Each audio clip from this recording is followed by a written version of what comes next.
Class 8, Chapter 5, Science, Coal and Petroleum, Part 1. This is a very short chapter, I would say. In this chapter, we are going to study about coal and the petroleum. Coal, what is coal, how coal is extracted, how many years or how many times it is take for a coal to rebuild, and what are coal made up of, what are these resources, what kind of resources these are, and what is petroleum, and or what are the forms of coal and petroleum. So these are we are going to study. So first of all, inexhaustible and exhaustible. Natural resource हमें पता है क्या होता है. Inexhaustible natural resource वैसे कोई भी material जो कि हमारे काम आ रहा है, ह्यूमन नीड के काम आ रहा है या एनिमल नीड के काम आ रहा है, उसको हम रिसोर्स बोलते हैं. Anything that we can put on use is known as resource. तो नेचुरल रिसोर्स वैसे रिसोर्स को बोलते हैं जो कि नेचुरली अकर होते हैं. ठीक है, जैसे सन है, वो नेचुरल रिसोर्स है, उसको हम बना नहीं रहे हैं. तो इनएग्जॉस्टिबल और एग्जॉस्टिबल नेचुरल रिसोर्सेज दो टाइप के होते हैं on the basis of their usage. तो पहला है इनएग्जॉस्टिबल नेचुरल रिसोर्स, दूसरा है एग्जॉस्टिबल नेचुरल रिसोर्स. तो वैसे रिसोर्सेज जो कि ख़त्म नहीं होते, मतलब जो कि क्वांटिटी उनकी इतनी ज़्यादा होती है कि वो ख़त्म नहीं होते, उनको हम बोलते हैं inexhaustible natural resources. For example sunlight और एयर. सनलाइट और एयर हम जितना भी यूज़ करें वो ख़त्म नहीं होने वाला. तो वैसे रिसोर्सेज, ऐसे नेचुरल रिसोर्सेज जो कि इतनी क्वांटिटीज़ की ज़्यादा होती है कि वो ख़त्म नहीं होता जितना भी हम इसको यूज़ करें, ऐसे को हम बोलते हैं inexhaustible natural resources. On the other hand ऐसे नेचुरल रिसोर्सेज जो कि लिमिटेड होते हैं, मतलब बहुत कम होते हैं और वो ख़त्म हो जाते हैं, यूज़ करने के बाद वो ख़त्म हो जाते हैं, वैसे को हम बोलते हैं exhaustible natural resources, which is coal, petroleum and natural gas. Petrol मतलब जैसे पेट्रोल जो हम गाड़ी में डालते हैं, स्कूटी में डालते हैं या कार में डालते हैं, बस में डालते हैं, तो वो सब हम डालते हैं, उसके बाद वो ख़त्म हो जाता है. तो अर्थ का जो पेट्रोल है वो भी ऐसे ही है. ठीक है, वाटर है, वाटर की इतनी ज़्यादा शॉर्टेज है. तो all these are exhaustible natural resource जो कि बहुत ज़्यादा जल्दी एग्जॉस्ट मतलब बहुत ज़्यादा जल्दी यूज़ होके ख़त्म हो जाता है. ठीक है, okay. In this chapter, we will learn about some exhaustible natural resources like coal and petroleum and natural gases. These were formed from the dead remains of living organisms, fossils, so these all are known as fossil fuels. क्योंकि कोल और जो petroleum है, सबसे basic बात यह है कि जो कोल और जो पेट्रोलियम है वो डेड और डीकेइंग एनिमल्स या प्लांट से बना होता है. क्योंकि डेड और डीकेइंग एनिमल्स या प्लांट्स को, मतलब उनके जो बचे कुचे जो पार्ट होते हैं उसको हम फॉसिल्स बोलते हैं, और क्योंकि ये उन्हीं फॉसिल से बना होता है इसलिए हम इनको फॉसिल फ्यूल बोलते हैं. ठीक है, सो ये dead remains of living organism से बने होते हैं जिसको हम फॉसिल बोलते हैं. क्योंकि फॉसिल से बने होते हैं हम इसको फॉसिल फ्यूल बोलते हैं. ठीक है, नेक्स्ट इज कोल के बारे में पढ़ते हैं. ठीक है,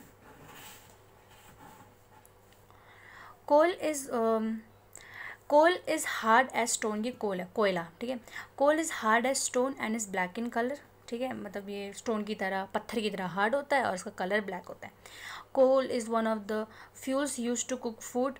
Earlier it was used in railway engines to produce steam to run the engine. It is used in thermal power plants to produce electricity. Coal is also use as fuel in various industries. तो coal कोल क्या होता था, पहले खाना बनाने में use होता था, कोयला. ठीक है, उससे आग जलती है ना. पहले वो रेलवे इंजन्स में भी यूज़, जिससे कोयला है, कोयला डाल के वो क्या बोलते हैं, ट्रेन चल रहा है, उसमें यूज़ होता था. अब उसके बाद वो थर्मल पावर प्लांट्स में भी यूज़ होता है इलेक्ट्रिसिटी जनरेट करने के लिए. और कोल जो है वो बहुत सारी इंडस्ट्रीज़ में फ्यूल की तरह यूज़ होता है. ठीक है, फ्यूल मतलब कि आग जलाने के लिए यूज़ होती है. अब स्टोरी ऑफ कोल पढ़ते, this is important. About 200 million years ago, the earth had dense forest in low-lying wetlands areas. Due to natural process like flooding, these forests got buried under the soil. As more soil deposited over them, they were compressed. The temperature also rose as they sank deeper and deeper. Under high pressure and high temperature, dead plants got slowly converted to coal. As coal contains many carbon, the slow process of conversion of dead vegetation into coal is known as carbonization. Since it was formed from the remains of vegetation, coal is also called fossil fuel. Our coal mine is shown in 5.2. So story of coal ये है कि मैंने पहले बताया कि जो कोल और जो पेट्रोलियम है वो फॉसिल फ्यूल बोला जाता है, क्योंकि ये जो लिविंग ऑर्गेनिज्म जब वो मर जाते हैं तो उनके फॉसिल से बनता है, इसलिए हम इसको फॉसिल फ्यूल बोलते हैं। तो बहुत 300 मिलियन ईयर्स पहले क्या हुआ था कि बहुत ही ज़्यादा एक डेंस फॉरेस्ट था, एक जंगल था, घना जंगल। तो किसी फ्लड की वजह से वो पूरा का पूरा जो जंगल है वो बर्बाद हो गया, वो डैमेज हो गया, और उसके ऊपर सारे जो सॉइल है उन्होंने उसको उस सॉइल की परत उसके ऊपर लग गई। ठीक है, उसके बाद क्या हुआ, जब सॉइल की परत उनके ऊपर लग, जैसे wait I will explain you visually. जैसे ये डेंस फॉरेस्ट था, ठीक है, ये डेंस फॉरेस्ट था। फ्लड आने की वजह से क्या हुआ कि पूरी जो सॉइल है, सॉइल ने इसको ढक दिया, तो सॉइल की एक लेयर बन गई। ठीक है, क्योंकि सॉइल की लेयर बन गई तो ये जो है वो प्रेशराइज्ड हो गया। ठीक है, मतलब उसको प्रेशर में रखा, और हाई टेम्परेचर की वजह से और हाई प्रेशर की वजह से ये जो प्लांट्स है, डेड प्लांट्स, वो कोल में कन्वर्ट हो गए। क्योंकि कोल जो है इसमें बहुत ज़्यादा कार्बन कंपाउंड होता है, इसीलिए ये जो कन्वर्जन है कोल का इनटू दिस कार्बन का into this coal is known as carbonisation. इस प्रोसेस को हम कार्बनाइजेशन बोलते हैं। ठीक है, since the slow process of conversion of dead vegetation into coal is known as carbonisation. इसी वेजिटेशन का कोल में कन्वर्ट होना is known as carbonisation. And क्योंकि ये वेजिटेशन से फॉर्म हुआ इसलिए हम कोल को फॉसिल फ्यूल बोलते हैं। देखो क्वेश्चन कैसे आ सकता है, क्वेश्चन आ सकता है कि why is coal called fossil fuel. Because answer होगा बिकॉज कोल इज़ मेड या फिर coal is formed from the remains of the vegetation, that's why it is known as fossil fuel. ठीक है, और हमें पता है फ्यूल फॉसिल का मतलब क्या होता है, dead remains. Okay, so this is the story of the coal, which is very simple. When heated in air, coal burns and produces mainly carbon dioxide gas. Coal is processed in industry to get some useful products such as coke, coal tar and coal gas. जो कोल है, अब कोल जो है जब हम उसको जलाते हैं एयर में, तो वो जो है जो कोल है वो बहुत ज़्यादा कार्बन डाइऑक्साइड गैस प्रोड्यूस करता है। ठीक है, उसके बाद जो कोल है वो इंडस्ट्री में प्रोड्यूस होता है, इंडस्ट्री में हम यूज़ करते हैं इसको कोक, कोल टार और कोल गैस बनाने के लिए। अब कोक, कोल टार, कोल गैस, इनका क्या क्या काम है ये पढ़ लेते हैं। कोक क्या होता है, tough, porous, black substance, almost purest form of carbon. Coke is used in manufacture of steel and in the extraction of many metals. Coke जो है वो टफ़ होता है, पोरस मतलब कि जैसे ब्रेड में वो पोर्स होते हैं ना, वैसे उसमें पोर्स होते हैं। ब्लैक सब्सटेंस होता है, और ऑलमोस्ट कार्बन का सबसे प्योर फॉर्म कोक होता है। कोक जो है वो स्टील मैन्युफैक्चर करने के लिए यूज़ होता है,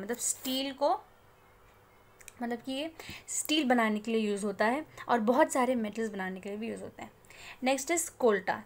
ये कोल टार है, black thick liquid with unpleasant smell. It is a mixture of about 200 substances.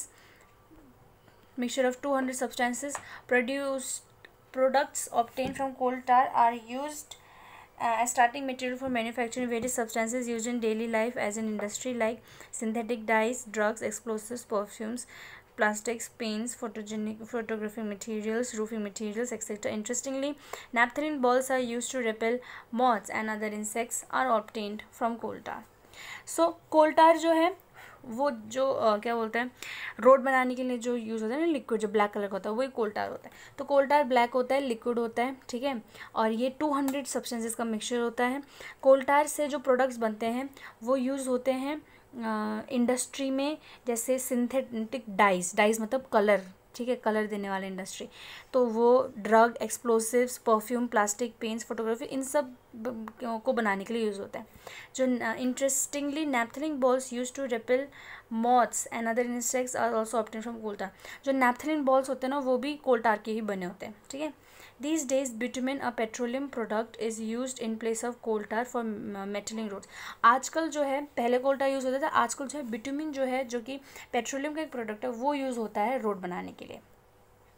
Okay, next is coal gas. Coal gas is obtained during the processing of coal to get coke. It is used as a fuel in many industries situated near the coal processing plants. Coal gas जो है, जब हम Coke बना रहे होते हैं तो उस वक्त कोल गैस प्रोड्यूस होती है। ठीक है, ये जो है बहुत सारी इंडस्ट्रीज़ में फ्यूल की तरह यूज़ होता है। ठीक है, जो कि कोल प्रोसेसिंग प्लांट्स के आसपास होता है। Okay, coal gas was used for street lighting for the first time in London in 1810 and in New York around 1820. Nowadays it is used as a source of heat rather than light. पहले जो है कोल gas जो है वो street light के लिए use होता था, ठीक है, fuel.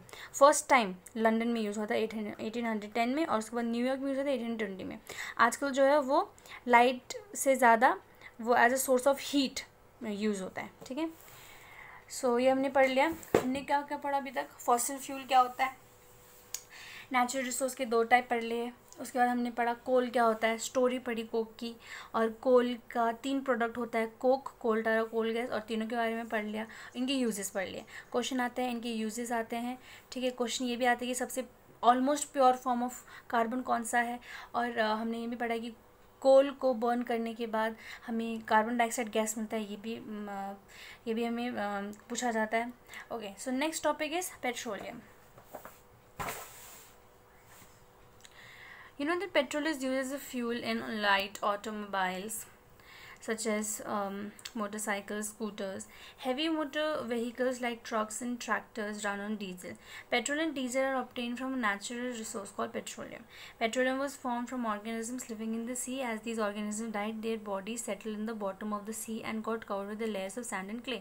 Over millions of years, absence of air, high temperature and high pressure transformed the dead organisms into natural gas and the petroleum.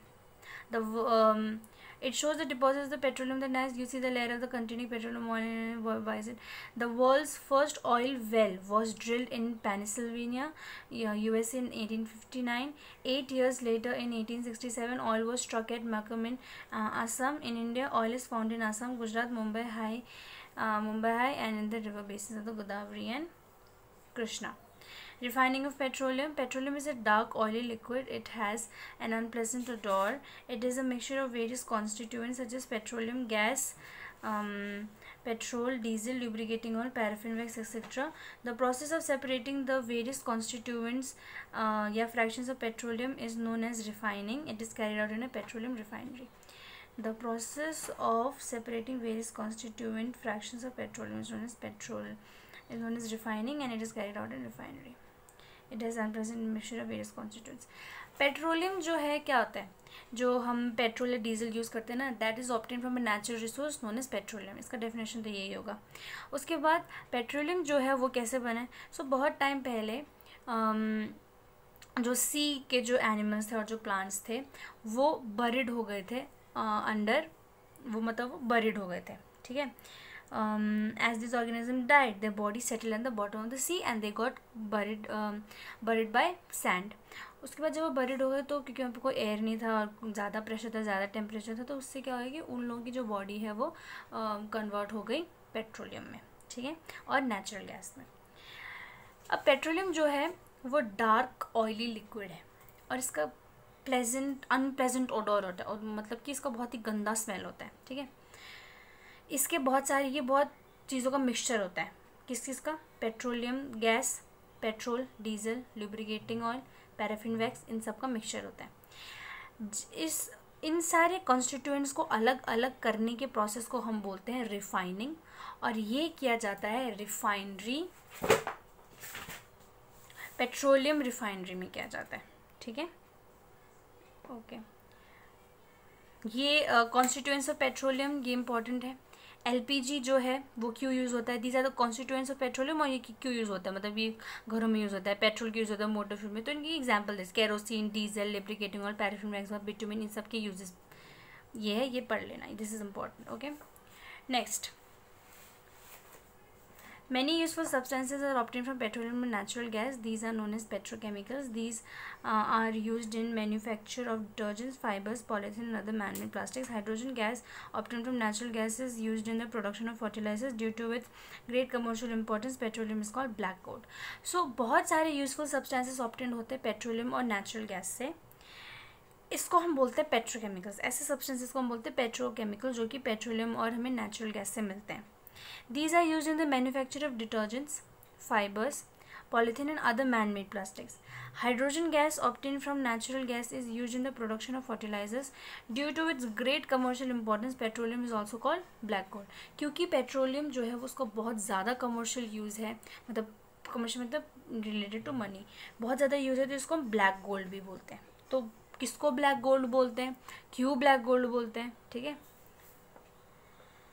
जो नेचुरल गैस से जो हाइड्रोजन गैस मिलती है वो यूज़ होता है फर्टिलाइज़र बनाने में, ठीक है। Okay, so that's it for part 1, ठीक है। बाकी हम पार्ट 2 में करेंगे।